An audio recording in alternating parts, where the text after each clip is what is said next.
Bangladesh supreme কোর্টের আইনজীবী ও বিএনপির ভারপ্রাপ্ত চেয়ারম্যান তারেক রহমানের মানবাধিকার বিষয়ক উপদেষ্টা ব্যারিস্টার আবু সালেহ মোহাম্মদ সায়েমের পিতা এবং চ্যানেল এর ভাইস চেয়ারম্যান মনোয়ার হোসাইন মইনুলের শ্বশুর মোহাম্মদ মফিজুল্লাহ ইন্তেকাল করেছেন।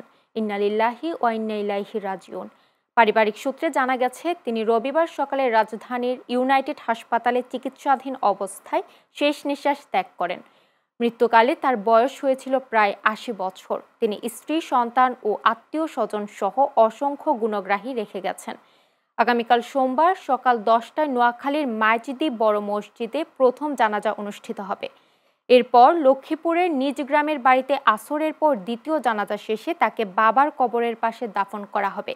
মরহুমের মৃত্যুতে ব্যারিস্টার আবু সালেহ মোহাম্মদ সায়েমের সহকর্মী, আইনজীবী সমাজ, বিএনপি নেতাকর্মী, মিডিয়া ব্যক্তিত্ব সহ বিভিন্ন সামাজিক ও রাজনৈতিক ব্যক্তিবর্গ গভীর শোক প্রকাশ করেছেন এবং শোক সন্তপ্ত পরিবারের প্রতি গভীর সমবেদনা জানিয়েছেন।